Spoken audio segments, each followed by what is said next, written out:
Bueno, nosotros somos hijos de una de las 6 civilizaciones más antiguas del mundo y como todas las civilizaciones como China o como India, tenemos una estructura de conocimiento que va de ser nómadas, cazadores, recolectores, hasta ya lograr pues, los avances más grandes de la civilización. Para el caso de nosotros, comenzamos aquí en lo más antiguo que se registra es en Oaxaca, en el valle de Tlacolula. Se encuentra el Teocintla en vías de ser maíz de hace 10.000 años. Digamos que ahí es cuando comienza la sedentarización, la invención de la agricultura, la invención del maíz, la milpa, que es un gran detonador de la cultura. ¿Qué quiere decir la milpa? Pues que en un espacio muy pequeño de tierra, 20 por 40 metros, un solo hombre trabajando 4 meses al año, sembrando chile, calabaza, frijol y maíz, tiene el alimento suficiente y básico para darle de comer a su familia durante 12 meses. Esto es lo que permite entender por qué se pudo detonar el conocimiento, porque o comían o trabajaban para comer o investigaban. Entonces, cuando tú tienes 4 meses de trabajo intenso y 8 para investigar, para pensar, para inventar, bueno, entonces podemos hablar de un detonante.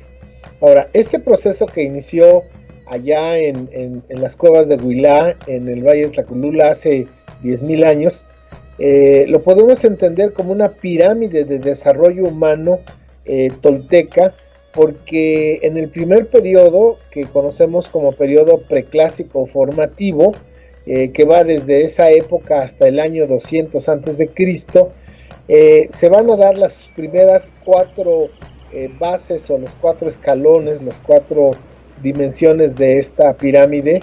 Y en el periodo clásico, que es del 200 antes de Cristo al 850, se van a crear los tres últimos basamentos de esta pirámide, la parte más elevada. Entonces, estructuralmente te diré que la pirámide tiene 7 pisos. El primer sistema es el sistema de alimentación, el segundo es el sistema de salud, el tercero es el sistema de educación y el cuarto es el sistema de organización. Estos 4 sistemas, con sus múltiples subsistemas, desde luego, vamos a ser muy objetivos, se van a desarrollar con plenitud hasta el año 200 a.C. Estos miles de años va a hacer que los pueblos por sí mismos vayan aprendiendo y desarrollando el conocimiento, sistematizándolo y proyectándolo al futuro. En el periodo clásico, que es el periodo del esplendor que va del 200 a.C. al 850, que es el momento más importante de nuestra civilización, por eso se dice es el periodo del esplendor, que lo va a representar la cultura olmeca, perdón, la cultura tolteca, lo va a representar la cultura tolteca. Se van a crear los 3 niveles superiores de la pirámide, que son la maestría de la conciencia del ser histórico, sería el quinto. El sexto sería la maestría de la conciencia de la sacralidad de la existencia, y el último, el más importante, la maestría de la conciencia del ser energético. Estos 7 niveles están perfectamente vinculados unos con otros y lleva un proceso. Y permíteme, para hacer esta explicación, basarnos en la zona arqueológica llamada Monte Albán, que en zapoteco se llama Daan y Betye. Esta zona arqueológica maravillosa que está aquí en los valles de Oaxaca, que está compuesta de 4 cerros, es un claro ejemplo de lo que podemos, o con el que podemos explicar la pirámide de desarrollo humano tolteca. Entonces diremos que estos 4 cerros primero fueron terraceados, las partes más altas fueron hechas terrazas planas. Debemos de recordar que no tuvimos hierro, bronce ni acero, entonces no había picos, palas, todo este tipo de material, se hizo con piedras. Las piedras con las que se hizo este trabajo no son de ese cerro, sino ya se sabe que hay las minas donde se sacaron estas piedras están a 14 kilómetros de distancia y fueron transportadas pues cargando, porque no había rueda, no había animales de tiro, y luego fueron subidas 400 metros de altura, y con estas piedras y con este trabajo se desarrolló, se construyó este conjunto que conocemos como Dan y Betye, y que en náhuatl se llama Toyán, lo que es zona arqueológica. Se construyeron gracias a la pirámide de desarrollo humano. Si no hubiera habido esa pirámide de desarrollo humano, especialmente en los primeros 4 niveles, no se hubiera podido construir físicamente. Y los 3 últimos niveles le dan la razón de su uso. Entonces aquí podríamos entenderlo de una manera más clara.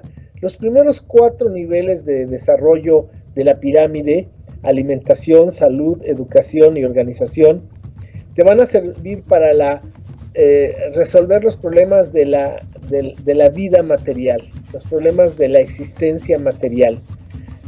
Como persona, como familia y como pueblo, si no tienes una eficiente alimentación, una excelente salud, un sistema educativo solvente y un eficiente sistema de organización, no se puede encontrar la plenitud.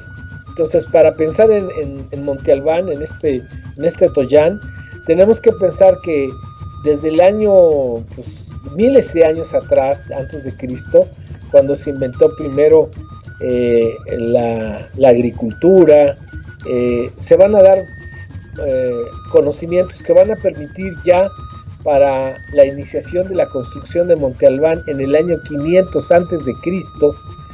Fíjate, ya casi es el final del periodo preclásico, pero ya están en operación y en su mejor momento el sistema alimentario, el sistema de salud, el sistema de educación y el sistema de organización. Ahora, vamos a hablar de cada uno de ellos un poquito más detenidamente. Bueno, pues el primer sistema, que es el sistema de alimentación, comienza con la invención de la agricultura, es decir, y especialmente el maíz. El maíz no es una planta natural, el maíz es una transformación biogenética de una planta conocida como teocintle. El teocintle va a ser el alimento fundamental de la náhuatl y el siguiente gran precursor de esta expansión de conocimiento va a ser la milpa. La milpa, como decía yo hace un momento, es el detonante porque permite en un esfuerzo sistemático de 4 meses que un individuo tenga alimento para 8 meses, dedicarlos a la investigación, a la creación, a la observación. Y esto se logra gracias a que estas plantas, el maíz, la calabaza, el frijol y el chile, más las plantas locales, que siempre hay plantas endémicas locales, van a hacer pues la comida básica. A eso le va uno a sumar insectos. Los insectos eran la fuente de proteína animal que tenían los antepasados. Van a usar mucho las frutas, las semillas, muy poca carne. Lo que se tenían 2 animales, que era el güey xolotl, que es el guajolote, y el xoloscuincle, que es un perro, pero que, como nos dice hasta la actualidad, pues el guajolote es para las fiestas, ¿no? Entonces sí, nuestros abuelos sí comían carne, pero de vez en vez y de cuando en cuando, era solamente para grandes banquetes. Se comía y se cazaba, se comía carne de caza, se pescaba, pero más eran plantas, podríamos casi eran vegetarianos nuestros abuelos, y comían también mucho la espirulina. Ellos comían mucho esta alga, y muchas plantas y hongos que hoy no conocemos o que no están integrados en nuestra dieta, pero que eran muy socorridos. Depende de la región, si es la montaña, el desierto la cañada o la costa, siempre va a haber una gran variedad. Debemos de pensar que para la llegada de los invasores, México tenía el 75% de la biodiversidad del planeta. Entonces, las grandes comidas, las grandes cocinas del planeta son China, India y lo que hoy es México o el Anáhuac. Entonces, si pensamos aquí en la alimentación como la ingesta de energía, si cambiamos el concepto de alimentación por energización, eh, podemos ver que la alimentación o el abasto de energía de nuestros abuelos era de alta calidad, con muy poca capacidad, no sé cómo decirlo, no era muy contaminante al cuerpo la ingesta de la alimentación. Y eso permitió tener el siguiente paso, una salud pues en general muy envidiable, y nos llevaría al segundo estadio, que es el sistema de salud. El sistema de salud, si lo dejamos de ver como desde el punto de vista occidental de curar enfermedades, sino si vemos el sistema de salud desde la perspectiva tolteca de la potencialización de la energía. Fíjate, hace un momento dije que la alimentación podía ser la ingesta de energía y la salud la potencialización de esa energía, porque cuando estamos enfermos nos baja la energía, y al bajarnos la energía nos baja o se limita a nuestra capacidad generadora. Entonces, la salud era fundamentalmente sustentada en excelentes hábitos higiénicos, sorprendentes aún para la llegada de los españoles, y no solamente eran hábitos higiénicos personales o habitacionales de sus casas o de sus comunidades, era algo más allá de la limpieza física. Estamos hablando de hábitos higiénicos emocionales, hábitos higiénicos intelectuales y sobre todo espirituales.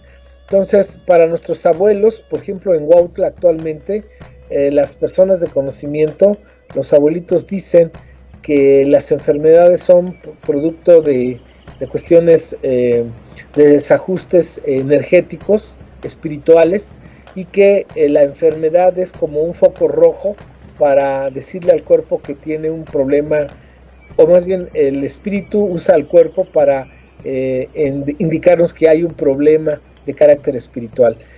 Una vez me dijo una mujer de conocimiento, los médicos no curan calenturas, las calenturas son un foco rojo para informarle al médico que hay un mal.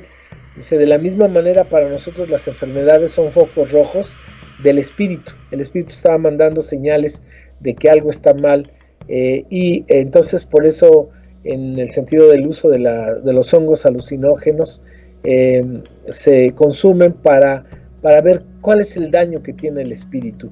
Bueno, entonces la cuestión de la higiene, no solamente la física, y el uso de las plantas medicinales era verdaderamente asombroso. Lo que nos lleva otra vez a lo mismo. Las tres civilizaciones madre que han dado la farmacopea del planeta son China, India y el Anáhuac, lo que es de Nicaragua hasta el norte de los Estados Unidos. Entonces, el conocimiento del uso de las plantas, el conocimiento de las bondades de las plantas fue asombroso. Pero no solamente quedó ahí, sino ellos llegaron a cuestiones tan importantes como hoy ya se reconoce el temazcal como un ejercicio de salud, una terapia integral, que no solamente está tomando en cuenta las cuestiones físicas, sino también son emocionales, espirituales. En fin, mucho de las enfermedades que hoy tenemos han descubierto los médicos que son pues mentales, ¿no? Son ¿cómo se dice? Son enfermedades psicosomáticas, ¿no? Son enfermedades psicosomáticas. Entonces, esto permitía que la misma sociedad tuviera un sistema de usar la energía humana de la mejor forma. Y eso lo tenemos, por ejemplo, al al entender que no tuvimos moneda, no se usó nunca la moneda, no se tuvo propiedad privada, luego entonces no estaban en el consumismo, ni estaba la gente en la posesión, en el atesoramiento, que hoy sabemos que son de las cosas que más nos generan estrés y nos generan preocupaciones y enfermedades como tales, ¿no? Entonces, el segundo elemento de esta pirámide es la salud, en un sentido más integral, es un concepto de una salud holística, diríamos, una salud que tiene que ver mucho con la energía, con el estar en equilibrio, estar en armonía con su entorno interno, personal, externo, con su familia, con su comunidad, con el medio ambiente, con la madre querida Tonantzin y sus hijos, y desde luego, aunque no lo creas, con el cosmos. Porque la salud para la energía de nuestros abuelos tenía que ver mucho con el movimiento de los astros. Y por eso el Nepohualcinsin, el Nepohualcinsin es esta cuenta de los días y de los años que nosotros de manera occidental llamamos como que es el zodiaco náhuatl, pero no es que la correlación energética de la mecánica celeste también nos influye a nosotros. Entonces yo creo que este es un punto muy interesante tener en cuenta, que tenemos una sólida base alimentaria, una eficiente actitud de salud energética, y eso es lo que nos va a permitir los dos primeros estadios de la pirámide de desarrollo humano tolteca. Bien, el tercer nivel de la pirámide de desarrollo humano tolteca va a ser el sistema de educación. Este sistema es de lo más sorprendente y de lo más importante, porque de una u otra forma los otros dos peldaños, los otros dos niveles, la alimentación y la salud, fueron generales a todas las demás civilizaciones. Egipto, Mesopotamia, China, India, todos tuvieron necesariamente el arroz, el mijo, el trigo, etcétera, y una playa de conocimientos de la salud humana, depende si estaban en el desierto, etcétera. Pero el tercer nivel, que es el sistema educativo, es lo que nos diferencia de las demás civilizaciones, y lo que, permíteme decirlo con todo respeto, es lo que nos da el más alto grado de desarrollo humano en la historia de la humanidad. ¿Por qué? Porque somos la única civilización de las 6 más antiguas con origen autónomo que creó un sistema de educación obligatorio, público y gratuito por lo menos durante 3000 años. Es decir, que por lo menos desde la época de los llamados olmecas, por allá del año 1500 a.C., 1200 a 1521, la educación era obligatoria, pública y gratuita, no había un niño sin educación. Y si lo pensamos en relación a Monte Albán, a la zona arqueológica, tenemos que pensar que para desbastar ese cerro se necesitó pues mucha energía humana, y por lo cual se requirió energía alimentaria. Se requirió pues una solvente salud, un potencial energético para hacer este gran esfuerzo físico. Pero aquí lo importante para hablar de, por ejemplo, Monte Albán, tardó 1350 años en construirse. Es decir, Dani Betche no fue un capricho de un personaje o de un linaje familiar. Monte Albán fue un proyecto civilizatorio como lo fue Teotihuacán, Chichén Itzá, todo este tipo, pero estamos hablando específicamente de Monte Albán, que duró 1350 años, que tuvo que haber un sistema educativo que hiciera que las nuevas generaciones tomaran el proyecto como suyo y lo siguieran avanzando en la misma línea. Porque un dato interesante es que la misma planta arquitectónica de la fase 1 es la misma de su abandono de la fase 3, y ahí transcurrieron 1350 años. ¿Qué quiere decir eso? Que para lo que lo pensaron, funcionó reiterativamente siglo tras siglo, tras siglo, tras siglo, y su construcción siglo tras siglo, tras siglo, llevó una misma directividad, una misma dirección, y un mismo proyecto, lo cual requirió entonces para hacer eso es una cosa extraordinaria que es la educación. Educar en ese proyecto civilizatorio a las siguientes generaciones para que lo retomaran y lo hicieran como propio. Y entonces aquí tenemos que ver la grandeza de nuestra civilización que por una parte fue única en el mundo y que lo que es lo que nos hace dar la diferencia, y en segundo porque era un sistema de educación muy avanzado. ¿Qué te quiero decir de manera muy esquemática? Bueno, el objetivo de la educación eran dos muy concretos: formar rostros propios y corazones verdaderos. Es una metáfora, como todo lo que hacen nuestros abuelos, que un rostro propio es una ética, y un corazón es una cuestión moral. Entonces quería decir que había que formar a los jóvenes ética y moralmente de manera solvente. El segundo objetivo era sacar jóvenes, hombres y mujeres, aptos para que pudieran coadyuvar a la plenitud armónica de sus calpulis, de sus lugares de origen. Entonces, la educación tenía que ser autosustentable, porque lo que se tenía que enseñar en los muchachos era a ser autosuficientes. Entonces, las escuelas no tenían presupuestos. Las escuelas, como iban a formar a gente autosuficiente, las escuelas tenían que ser autosuficientes en sí mismo. Es una praxis educativa, y entonces es una educación para la vida, que aquí hay una gran diferencia de la educación occidental, que es una educación para el trabajo. La nuestra es una educación para la vida, sustentada en valores y principios, y que permitía a los jóvenes no solamente aprender lo teórico de las ciencias y de las cuestiones religiosas y históricas y culturales, sino ellos aprendían a construir sus edificios, ellos les daban mantenimiento, ellos aprendían a cultivar la tierra, porque las escuelas tenían sus terrenos escolares, donde ellos producían sus alimentos, ellos producían sus enseres de barro, de madera, etcétera, y ellos hacían sus ropas, de modo que ellos eran totalmente autosuficientes. Y otro elemento más interesante o muy interesante de esta educación es que se daba de hermano mayor a hermano menor. Es decir, no solamente era el tlamatinime, no solamente era el maestro, sino que el hermano mayor educaba al hermano menor, pero un hermano mayor educaba al otro hermano mayor, en fin, se iban educando. Es decir, los de segundo eran maestros de los de primero, y los de tercero eran de los de segundo.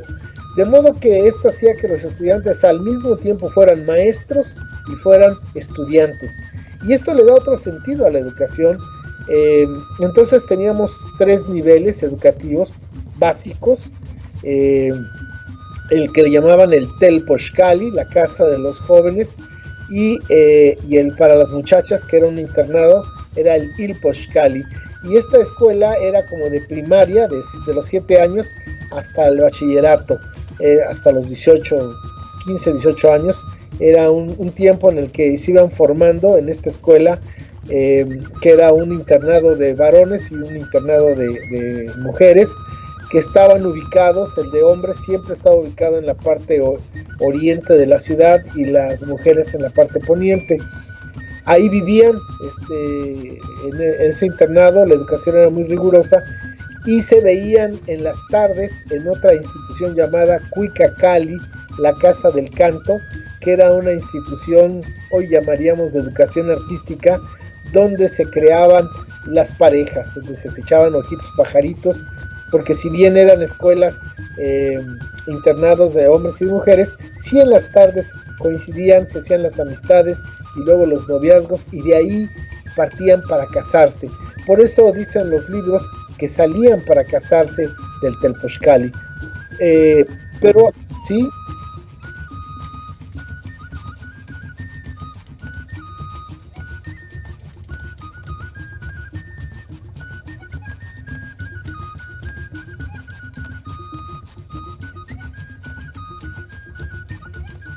lo que pasa es que es una mítica tolteca de que los guerreros y las guerreras de la muerte florecida, cuando lograban la trascendencia, los guerreros acompañaban al sol de su nacimiento hasta el cenit, lo acompañaban en la elevación y llegar al cenit, y ahí lo entregaban a las guerreras de la muerte florecida, que acompañaban al sol del cenit al ocaso, y el sol tenía que ir a meterse bajo el Tlactipac al Mictlán y ahí luchar con los señores de la oscuridad para vencerlos y volver a salir. Entonces esa es la relación de por qué unos estaban en el oriente y otros en el poniente, y por qué se reunían en el centro de la población, en el Cuicacali.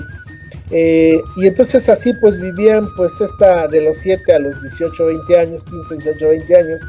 Cuando ya decidían formar la pareja, salían y los dos eran autosuficientes, de modo que podían, el Calpulli les daba un espacio para construir su casa que ellos podían construir, les daban un espacio, un terreno para sembrar que ellos podían sembrar, y ellos eran autosuficientes y ya se sumaban para apoyar y favorecer a su comunidad. Pero había ciertas muchachas y ciertos muchachos que no querían casarse, que querían seguir estudiando, y esos iban a una escuela superior que se llamaba Calmecac, que era la escuela de altos estudios, una especie de universidad. Había jóvenes que no querían casarse, hombres y mujeres, y que querían seguir estudiando, y ellos entraban a otro nivel superior de educación que se llamaba Calmecac. Cali, casa, Mecat, medida, la casa de la medida. También había otras escuelas que podríamos llamar de artes y oficios más específicas, pero pues la gran escuela era el Calmeca, que era como la universidad.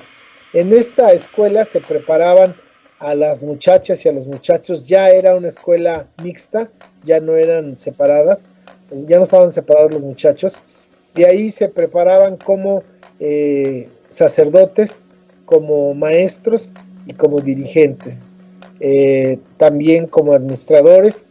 Era una capacitación para servir a la comunidad en los niveles más altos. Ellos usaban mucho, los abuelos usaban mucho el concepto del águila, y decían que la cola y las alas eran el pueblo, las garras y el pico los guerreros, la cabeza los dirigentes. Entonces pues estos grupos de jóvenes podían ir a alguna de estas partes, pero generalmente salían para servir a su comunidad.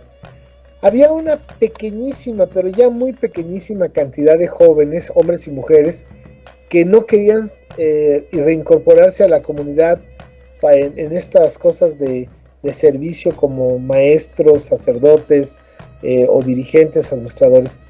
Estos jóvenes querían enfrentarse al enemigo más terrible que existe, que está dentro de uno. Y estos jóvenes entonces se llamaban los guerreros de la muerte florecida.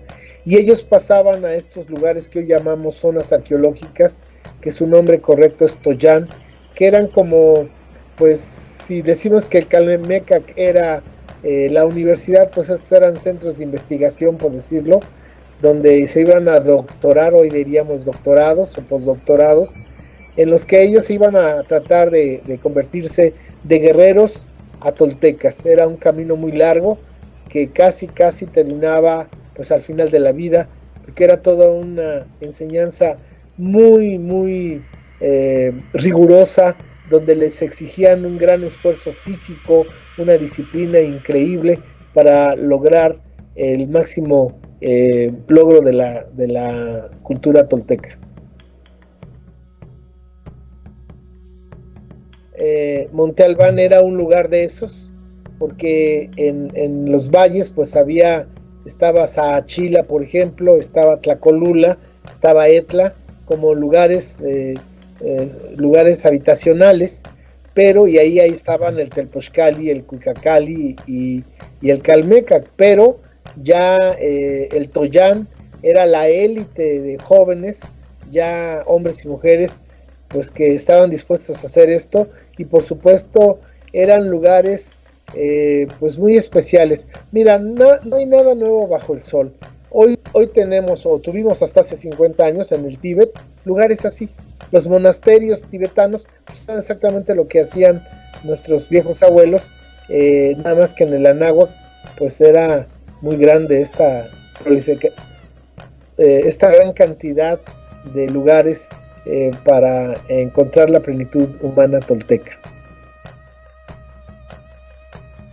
La civilización judeocristiana dice que Dios hizo al hombre a imagen y semejanza de él, o sea que Dios es hombre, ¿no? Según la visión judeocristiana. Nuestros viejos abuelos decían que eso que Occidente llama Dios, nosotros decíamos que era invisible, impalpable, innombrable, era una frecuencia. Pero en un plano inferior, ya en un aspecto religioso, ¿cómo llamarle de manera metafórica eso? Le llamaban Ometeotl, la dualidad divina, donde se desprendía Ometecutli de los dos, el Señor, y Ometecihuatl de los dos, la mujer, que era la dualidad trinitaria. Entonces, nosotros vemos que ya en un nivel más bajo, todavía en la administración, en la organización de los Calpulis, estaba el Tlatocan como Consejo Supremo, y de ese dependían dos personajes, uno era el administrador y otro era el organizador. Uno era el Cihuacóatl, mujer serpiente, el administrador, y el otro era el Tlatoani, el que organizaba. Entonces, esta paridad de hombre-mujer en equilibrio, de par de opuestos complementarios, es muy notoria en nuestra civilización madre.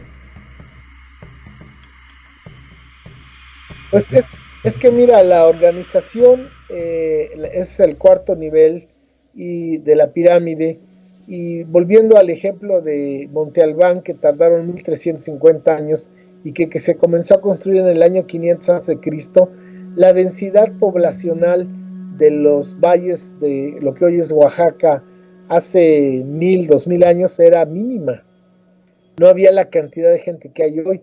De modo que Monte Albán fue creado, fue construido con una técnica ancestral que se lleva hasta nuestros días y que permite a las comunidades indígenas de Oaxaca de hoy en día tener su mercado, su escuela, su palacio municipal, que es el tequio.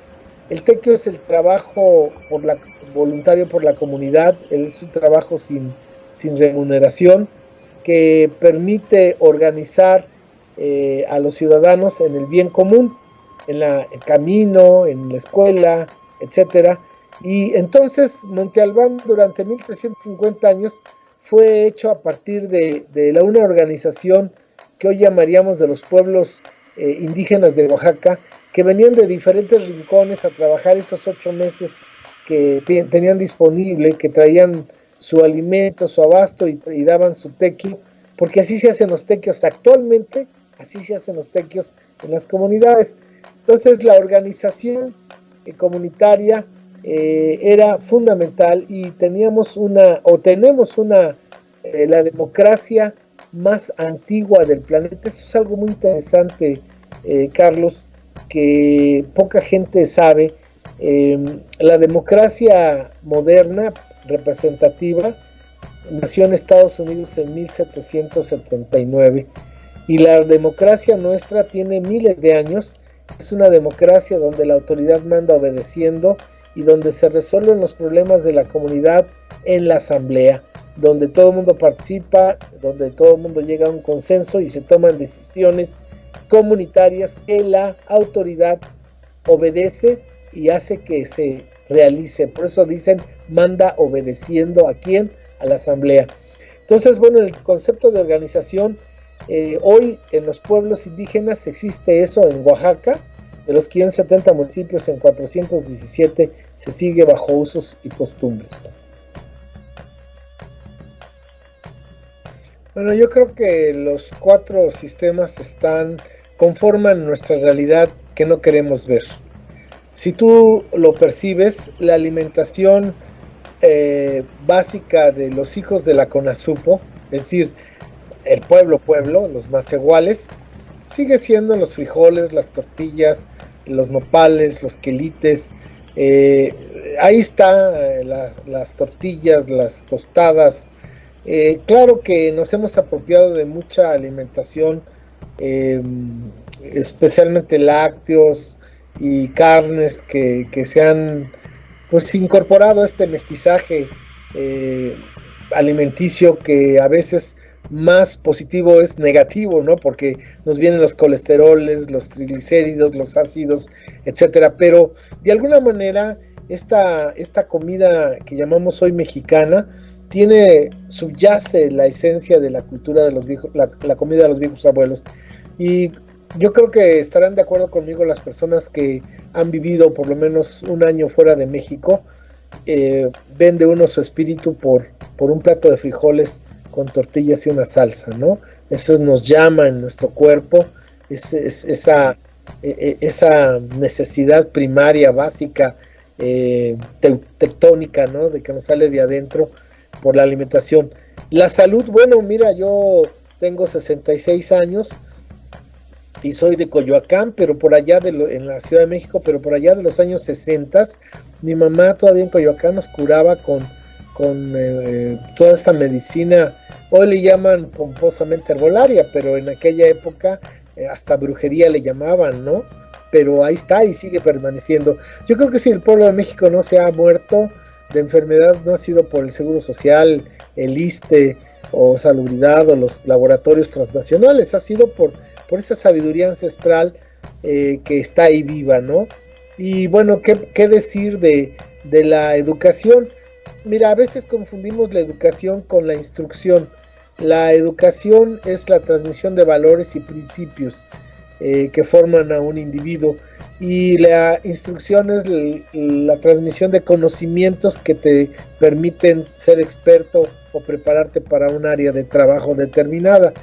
Entonces, la educación que nosotros tenemos, los mexicanos en general, esos valores, esos principios que tienen que ver con la familia, que tienen que ver con actos y valores éticos y morales, con la comunidad, con la familia extensa, nuestra relación con la vida, con la muerte, la amistad, el trabajo, todo eso está presente, es lo que nos hace ser lo que somos. Aún en el mismo norte, esos valores están ahí, tal vez más opacados, tal vez más empanizados de modernidad y agringados, pero ahí están, y en los momentos importantes son los que nos sacan del bache, ¿no?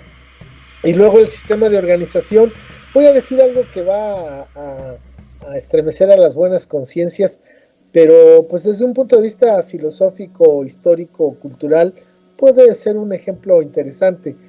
Mira, nosotros somos un pueblo organizado que sabe obedecer y que sabe estructurarse piramidalmente. Y el PRI en sus mejores momentos, te estoy diciendo del PRI de 1921, bueno, no fue el 21, pero posrevolucionario, a Luis Echeverría, ese PRI institucional, ese PRI que tenía una estructura piramidal en torno a un Tlatoani, que había leyes no escritas y toda esa estructura de poder, pues es un ejemplo de que es el partido político del mundo más longevo, a pesar de que ahorita está en su peor momento y probablemente en la extinción, como ya lo fue el partido comunista de la Unión Soviética, por los graves errores que le hizo el neoliberalismo a esta visión política de organización nacionalista, revolucionaria, etcétera, institucional. Pero yo creo que en el fondo de nosotros tenemos esta estructura piramidal en nuestras formas de organización. Mira, en Estados Unidos los trabajadores mexicanos son muy bien recibidos, y los oaxaqueños, los indígenas de cualquier etnia del país, son más apreciados por los gringos, por eso justamente, porque saben que son personas organizadas, personas muy respetuosas, personas que trabajan, disciplinadas, y eso es la cultura. Entonces está presente y vigente, es lo que nos hace. Y bástenos voltear a ver, cuando tú veas que están construyendo un edificio, ahí está presente el anáhuac. Esa gente que está construyendo los edificios, esos son los verdaderos mexicanos. La imposición de la religión católica fue la estructura en el siglo XVI para destruir la base de nuestra civilización. Y después vino el segundo gran periodo de agresión a nuestra civilización, porque para el año de 1824, en la creación de México, 5 de los 6 millones de habitantes, 5 eran indígenas y eran monolingües. Entonces el anáhuac estaba presente y vigente, ¿no? Yo creo que el segundo gran golpe a nuestra civilización vino con el sistema educativo que creó la SEP, que llegó a las comunidades y que empezó a destruir la cultura ancestral, las tradiciones, todo esto. Ese fue el segundo. El tercer gran golpe lo dieron, comenzaron dándolo XCW y después Televisa, y el cuarto golpe más fuerte y pues total ha sido la migración. La migración ha destruido mucho esas formas estructurales ancestrales, y finalmente yo creo que lo que nos está haciendo mucho daño actualmente son pues la internet y todas estas formas de comunicación que sí han estado dañando.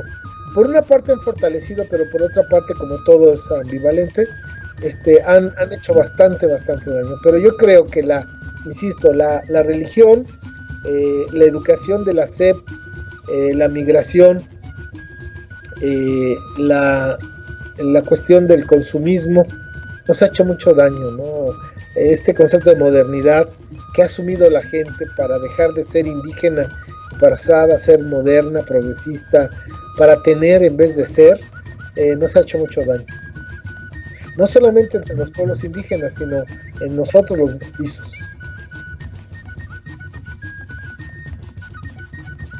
Bueno, pues entonces podemos llegar a entender que estos 4 niveles de la pirámide de desarrollo humano, que se dieron en el periodo preclásico formativo, donde la cultura representativa fue la olmeca, donde se logró construir este sólido sistema alimentario, este eficiente sistema de salud, un espléndido sistema educativo y un eficaz sistema de organización que le permitieron a los pueblos y a las culturas de la náhuac pues alcanzar niveles de bienestar muy elevados, y que llevaron al pueblo a tener el más alto nivel y la calidad de vida para toda la gente en el periodo, en este periodo especialmente para llegar al clásico.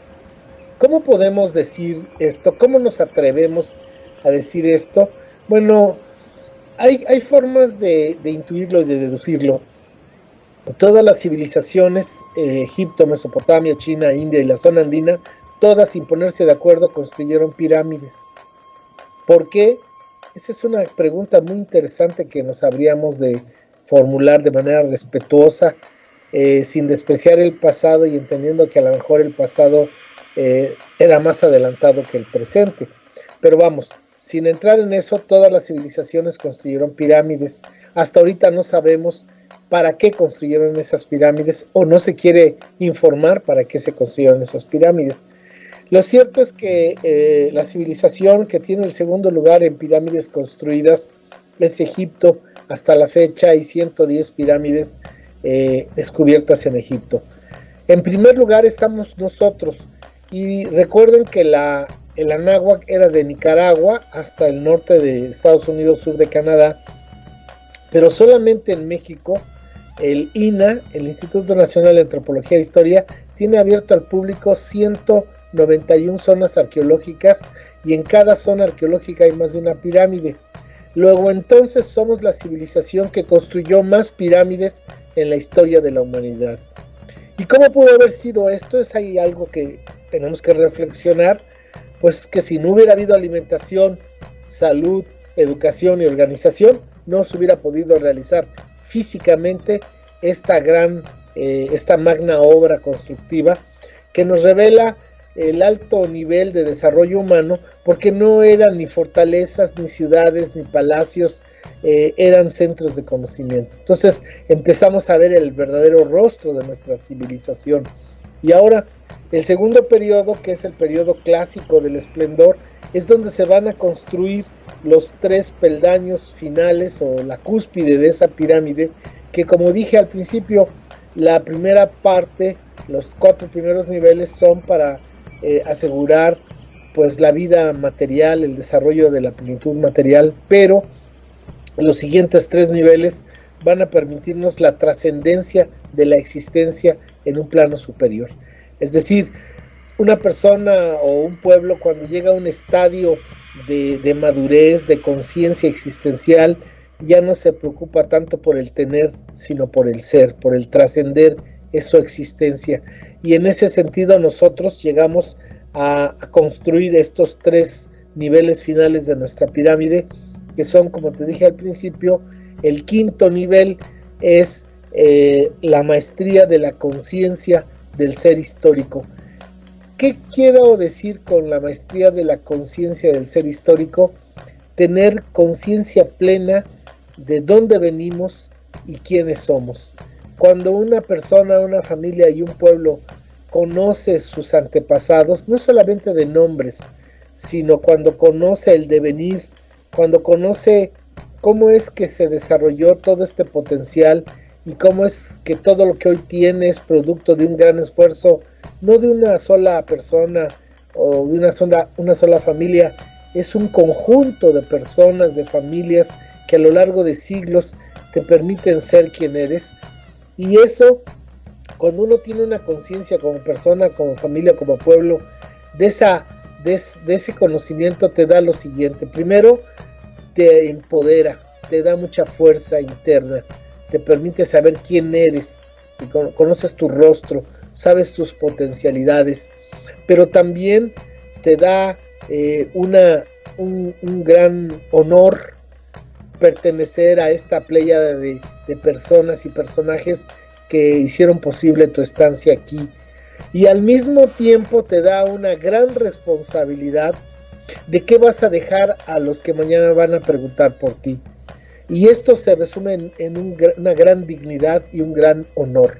Entonces, como persona, como familia y como pueblo, cuando entras en la maestría de la conciencia del ser histórico, de entender quiénes somos en verdad, por qué hemos llegado donde hemos llegado, cuáles han sido nuestros desafíos, nuestros logros y nuestros fracasos, nos dan una conciencia plena de nuestra existencia, y eso nos lleva a niveles que, por ejemplo, a veces no lo entendemos como los pueblos civilizados, como en este caso los orientales, pues el honor y la dignidad son valores que están en la estratosfera de su vida cotidiana. Y como podemos ver en la gente del mundo moderno occidental, pues el cinismo, ¿no? En que todo el mundo sabe que es un ladrón, que es un mentiroso, pero que tiene dinero, y eso lo hace una persona admirable. Y podemos ver que en las comunidades indígenas y campesinas, por ejemplo, y aún en el México mestizo, la palabra tiene mucha fuerza, la palabra empeñada, en fin. Entonces, este nivel, el 5.º nivel, que es la maestría de la conciencia del ser histórico, de la conciencia, de la memoria histórica y de la identidad, es fundamental. El 6.º nivel es la maestría de la conciencia de la sacralidad de la existencia. Creo que ya este es un nivel muy superior, porque es cuando nos damos cuenta de nuestra pequeñez, cuando nos damos cuenta de la grandeza del todo y nuestra aspiración a estar integrados a ella, ¿no? A esa grandeza. Para llegar a estar en el todo, necesitamos ser nada, y ahí viene la grandeza, entender que todo lo que está en este mundo tiene vida, que tiene vida el cerro, que tiene vida el bosque, que tiene vida la montaña, que tiene vida el agua, que todo tiene vida y que todo tiene una vibración, y que todo tiene una sacralidad que nos hace estar en un mundo sagrado. Entonces nos obliga a actuar en armonía, volvernos seres sagrados. Entonces es sagrada la comida, es sagrada la medicina, es sagrada la educación, es sagrada la organización. Y entonces podemos ver cómo hoy, aún en los pueblos indígenas, todo es sagrado, todo tiene ese sentido de sacralidad que hemos perdido. Cuando uno logra tener ese sentido de sacralidad de la vida, de la existencia, se vuelve uno muy humilde y se vuelve uno muy agradecido y le baja uno a la pretensión. El ego se achica a base de la grandeza de esta sacralidad. Yo creo que ese es una de las grandes ausencias de nuestro tiempo, la ausencia de la sacralidad.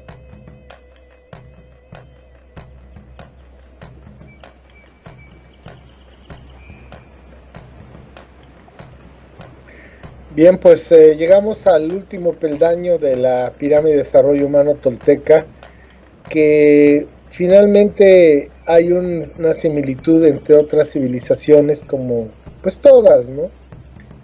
Algunas con cuestiones casi idénticas, asombrosamente muy parecidas, como es la cultura de China y de India, que en el vértice superior de su desarrollo también están hablando de lo mismo.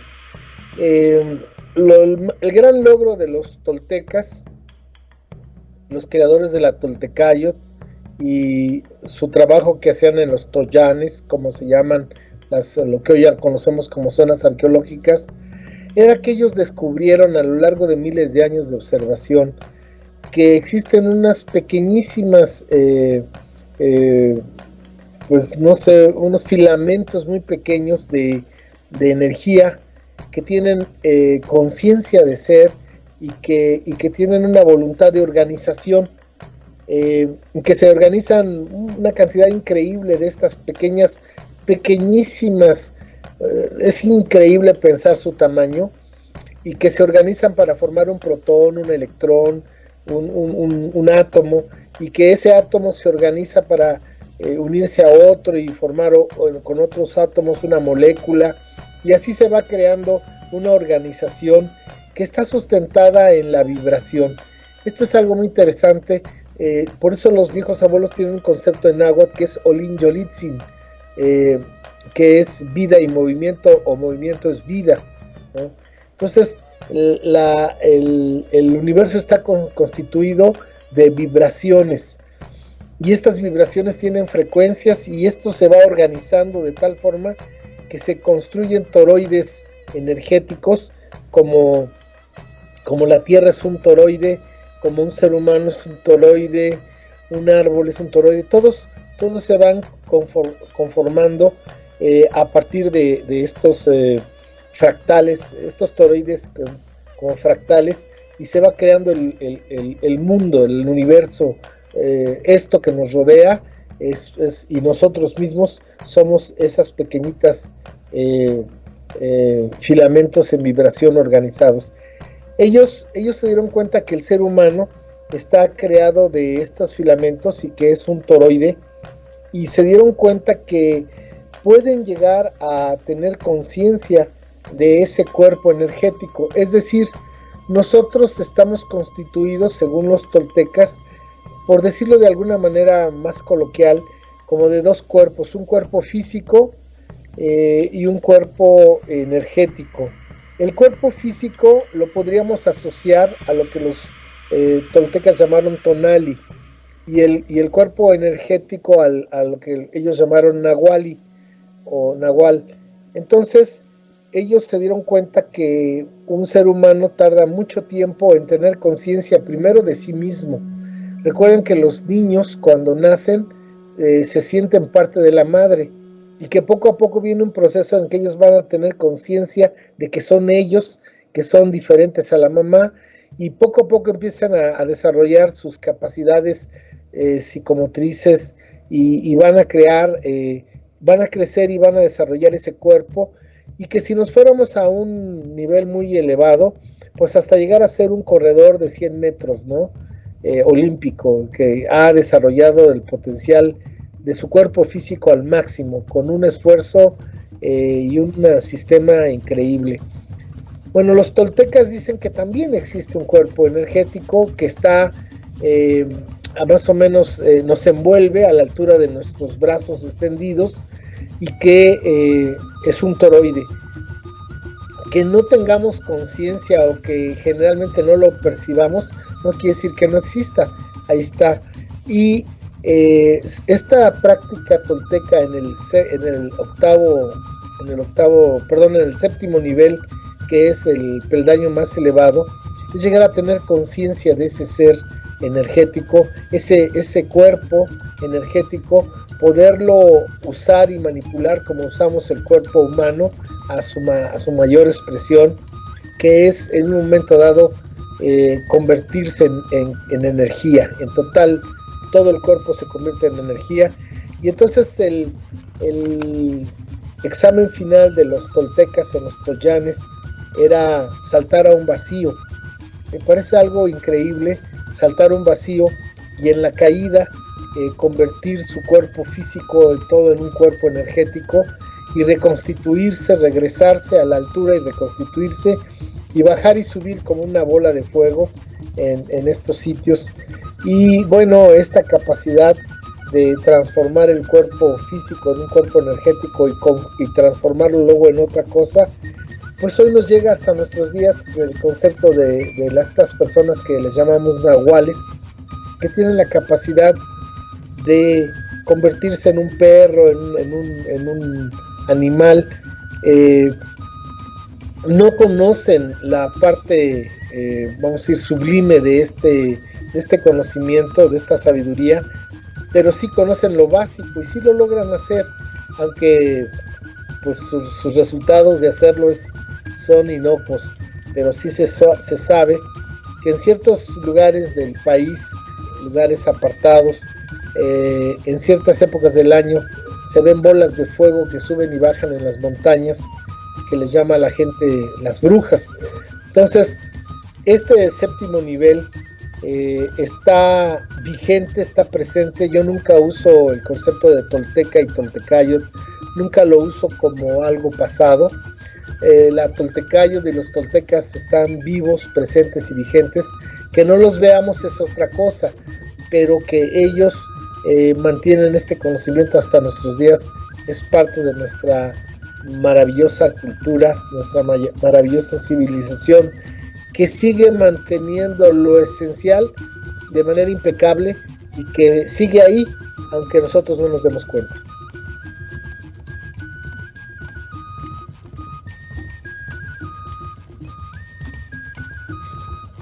Yo lo llamo la maestría de la conciencia del ser energético. Es decir, cuando ya la persona, el tolteca o la tolteca tienen esa capacidad de dominio sobre su cuerpo físico y sobre su cuerpo energético y que puedan hacer maravillas con él hasta decidir el momento de fundirse en la totalidad por propia voluntad sin perder la conciencia. Ese es el máximo logro, ¿no? Fundirse en la frecuencia generadora, en la frecuencia maestra, porque eso es lo que Nahuaque, eso es lo que el occidente llama a Dios. Nuestros abuelos determinaron que era invisible, impalpable e innombrable, y que si todo es vibración, ellos lograron conocer, entender que eso que llamamos Dios es esa fuerza generadora, es una frecuencia, y que ellos lograban bajo estos usos y costumbres, este conocimiento llamado Toltecayotl, en su nivel más elevado, lograban tener esa capacidad de no solamente convertirse todo su cuerpo en energía, sino vibrar en la frecuencia generadora, en la frecuencia maestra, y entonces fundirse. Y eso lo dicen otras culturas como irse al cielo y estar a la diestra de Dios Padre, ¿no? Es exactamente de otra manera el concepto, tal vez un concepto más científico, más ahora nos parecería como más creíble, ¿no? Volverse nuestro campo energético, volverlo totalmente energía y luego entrar en una frecuencia muy elevada, pues eso es lo máximo, ¿no? Bueno, sí, efectivamente, yo creo que son niveles muy elevados, que ahorita la humanidad en sí, no solamente México, está viviendo en los momentos más oscuros que hemos tenido pues en muchos milenios, o tal vez el momento más oscuro de la humanidad al final del quinto sol, que es lo que estamos viviendo también. Aunque al final siempre de la oscuridad viene la luz y viene el sol del nuevo ciclo de 5 soles. Yo finalizaría esto diciendo lo importante que es recuperar la memoria histórica y la identidad cultural ancestral, porque lo cierto es que hemos sufrido una lobotomía cultural. Desde 1521 nos han quitado, nos han arrancado nuestra identidad. 300 años nos hicieron creer que éramos españoles o que debíamos de ser como los españoles. Luego 100 años después como los franceses y los últimos 100 años como los norteamericanos. Y creo que en estos 500 años pues hemos sido, como dijo el poeta, en el laberinto de la soledad, que yo digo de la desolación, pues de ser extranjeros incultos a nuestra propia tierra.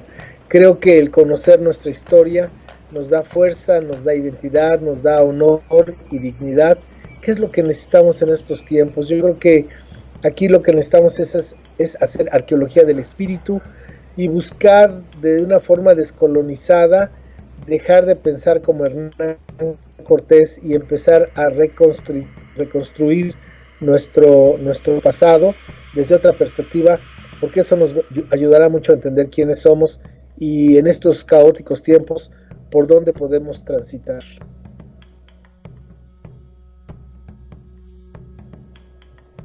Bueno, sí, efectivamente, yo creo que son niveles muy elevados, que ahorita la humanidad en sí, no solamente México, está viviendo en los momentos más oscuros que hemos tenido pues en muchos milenios, o tal vez el momento más oscuro de la humanidad al final del quinto sol, que es lo que estamos viviendo también. Aunque al final siempre de la oscuridad viene la luz y viene el sol del nuevo ciclo de 5 soles. Yo finalizaría esto diciendo lo importante que es recuperar la memoria histórica y la identidad cultural ancestral, porque lo cierto es que hemos sufrido una lobotomía cultural. Desde 1521 nos han quitado, nos han arrancado nuestra identidad. 300 años nos hicieron creer que éramos españoles o que debíamos de ser como los españoles. Luego 100 años después como los franceses y los últimos 100 años como los norteamericanos. Y creo que en estos 500 años pues hemos sido, como dijo el poeta, en el laberinto de la soledad, que yo digo de la desolación, pues de ser extranjeros incultos a nuestra propia tierra. Creo que el conocer nuestra historia nos da fuerza, nos da identidad, nos da honor y dignidad, que es lo que necesitamos en estos tiempos. Yo creo que aquí lo que necesitamos es hacer arqueología del espíritu y buscar de una forma descolonizada, dejar de pensar como Hernán Cortés y empezar a reconstruir nuestro pasado desde otra perspectiva, porque eso nos ayudará mucho a entender quiénes somos y en estos caóticos tiempos por dónde podemos transitar.